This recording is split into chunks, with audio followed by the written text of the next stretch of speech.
আহ, ছাড়েন, এমন করে ব্যথা দিচ্ছেন কেন? আমার খুব লাগতেছে। জান, বাধা দিও না তো। আজকে আমাকে আদর দাও প্লিজ। তাই বলে আপনি আমাকে এমন করে ব্যথা দিবেন? আমি ইচ্ছে করে দিচ্ছি নাকি? তোমার ইয়েটা অতটা টাইট কেন? থাকবে না। আমি কি কখনো কারোর সাথে রুম ডেট করেছি? নাকি আপনি আমাকে কখনো আগে এমন করে আদর করেছেন বলেন? রুমমেট করলে তোমার ওটা টাইট হতো, তাই না? সবই যখন বুঝতে পারছেন, তাহলে এমনটা করে কষ্ট দিচ্ছেন কেন? ছাড়েন না আমাকে, প্রচন্ড পরিমাণে ব্যথা লাগছে আমার। আজকে যদি ছেড়ে দেই তাহলে তো সারা জীবন আর লজ্জা আমার কাছে আসবে না। তাই আজকে তোমাকে আদর করতেই হবে। তুমি যদি আজও আমাকে এমন করে বাধা দাও তাহলে আর কবে আদর করতে দিবে বলো জান? জানি না, আমার ব্যথা লাগছে। আমার ব্যথা লাগলে কি আমি আপনাকে বলবো না? প্লিজ আমাকে ছেড়ে দেন, প্রচন্ড পরিমাণে ব্যথা পাচ্ছি আমি। তাহলে আপনাকে বলবো না বলেন? আমি তো বলছি প্রথম প্রথম একটু ব্যথা লাগবেই, তারপর আস্তে আস্তে সব ঠিক হয়ে যাবে, তখন তোমার ভালো লাগবে দেখো। আর এরকম আদর রোজ চাইবে আমার কাছে। প্রথম দিনেই তো এত কষ্ট দিচ্ছেন, তাহলে এরপর যে আমার কি হাল করবেন সেটা হাড়ে হাড়ে বুঝতে পারছি।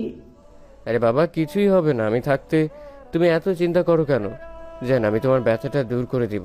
দেখো, আজকে এরকম করে ব্যথা লাগতেছে তার মানে এই না যে প্রতিদিনই ব্যথা লাগবে।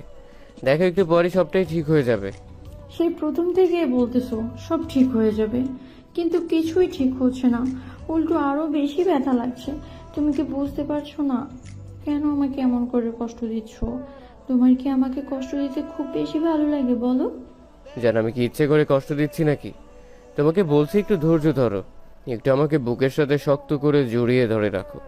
দেখো, আদর করলে তোমারও ভালো লাগবে। আজকে আদর করতে না দিলে কবে দিবে জান? বিয়ের আগে যখন তোমাকে বলেছি একটা বার তোমাকে কাছে পেতে ইচ্ছে করছে, তখন তুমি কি বলেছিলে? এখন আমাকে আদর করতে দিবে না, তাই তো? আমি তো বলেছিলাম তখন বিয়ের পর থেকে আদর করতে দেব। তাহলে এখন তো বিয়ে হয়েছে, এখন আদর করতে দিচ্ছ না কেন জান?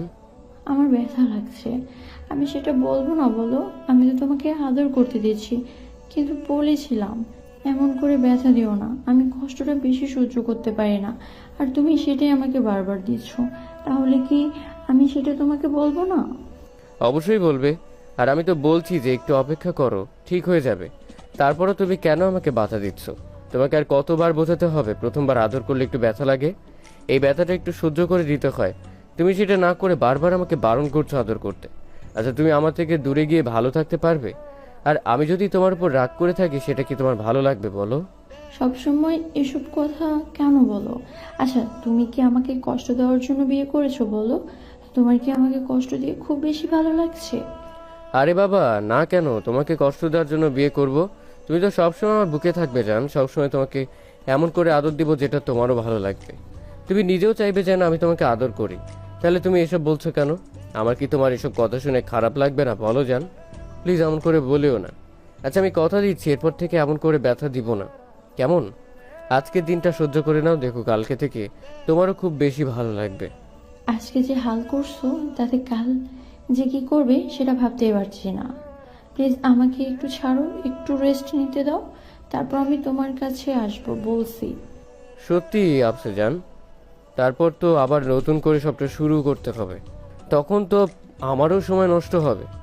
তোমাকে তো অনেক বেশি আদর করতে ইচ্ছে করবে তখন। সারা রাত কিন্তু ঘুমোতে দিবে না। সেটা কি খুব ভালো হবে জান? তখন যা খুশি করো, তাও এখন একটু আমাকে রেস্ট নিতে দাও। আমার প্রচন্ড পরিমাণে জ্বলতেছে, অনেক ব্যথা করতেছে। এখন ছাড়ো আমাকে, আমি ব্যথার ওষুধ খাবো। মনে হচ্ছে ব্যথায় শেষ হয়ে যাব। আরে বাবা, এমন কিছুই হয়নি। তোমার মনে হচ্ছে এমনটা, কিন্তু দেখো সব ঠিক হয়ে যাবে একটু পর।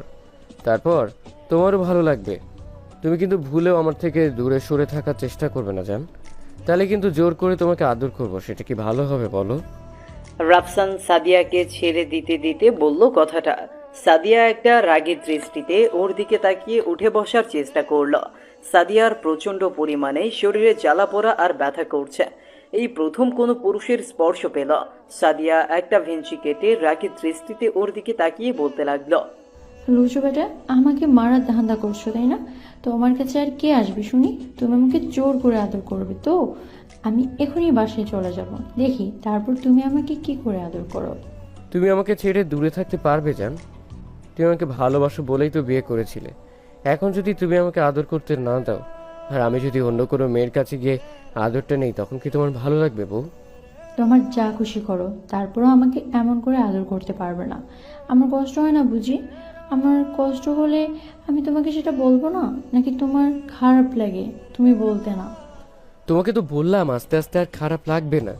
আচ্ছা, তুমি এমন করে সবসময় আমাকে দূরে সরিয়ে রাখবে জান, নাকি তোমার আমার আদর চাই না বলো? হ্যাঁ লাগবে, কিন্তু এমন করে কষ্ট দিলে আমি কখনো আর তোমাকে আদর করতে বলবো না। ফাজিল ফোলা একটা, ব্যথা দিয়ে আমাকে পুরো শেষ করে ফেলেছো। দাঁড়ো, ফ্রেশ হয়ে আসি, একদম দুষ্টুমি করবে না। সাদিয়া উঠে যেতেই রাফসান ব্যালকনির দিকে চলে গেল। সাদিয়া আর রাফসানের আজ বাসর রাত। একটু আগেই ওদের বিয়ে হয়েছে। সাদিয়া আর রাফসান দুজনেই দুজনকে অনেক বেশি ভালোবাসতো। রাফসান বিয়ের আগে সাদিয়ার সাথে অবৈধ মেলামেশা করার চেষ্টা করলে সাদিয়া বিষয়টা বুঝতে পেরে ওকে দূরে সরিয়ে রাখে। রাফসান ওকে বিষয়টার জন্য বললে তখন সাদিয়া ওকে বলে বিয়ে করে নিতে, আর বিয়ের পর ওকে আদর করতে দিবে। রাফসানও খুব তাড়াতাড়ি একটা জবের ব্যবস্থা করে। যদিও ওদের নিজস্ব ব্যবসা আছে, তারপরেও রাফসান চায় না ওদের ব্যবসায় নিজেকে জড়াতে। তাই চাকরিটা পাবার পর রাফসান সাদিয়ার আব্বু আম্মুর সামনে দাঁড়াতেই সাদিয়ার আব্বু আম্মু আর বারণ করেনি, কারণ সাদিয়ার আব্বু আম্মু জানতো ওরা দুজন দুজনকে আগে থেকেই পছন্দ করত। তাই রাফসানের সাথে তাদের মেয়েকে বিয়ে দিতে রাজি হয়েছে। আজ 1 মাস পরে ওদের বিয়ে হয়েছে। বিয়ের সব কাজ শেষ হতেই রাফসান বাসর ঘরে আসে আর সাদিয়াকে কাছে টেনে নেওয়ার চেষ্টা করে। তারপর যখন রাফসান সাদিয়াকে আদর করতে আরম্ভ করে, তখন সাদিয়া অনেক বেশি ব্যথা পাচ্ছিল।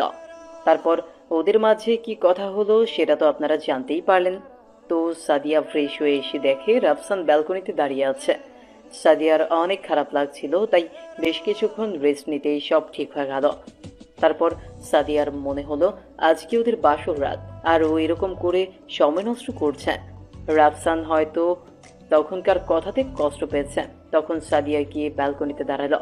তারপর পেছন থেকে রাফসানকে শক্ত করে জড়িয়ে ধরলো আর বলল, বেবি ঘুমাবে না? অনেক রাত হয়েছে, চলো ঘুমিয়ে পড়ি। বাসরটাই ঠিক মতো করতে পারলাম না, তার আগেই তুমি আমাকে এমন করে ঘুমোতে বলছো। আচ্ছা, তোমার ঘুম পেলে তুমি গিয়ে ঘুমিয়ে পড়ো।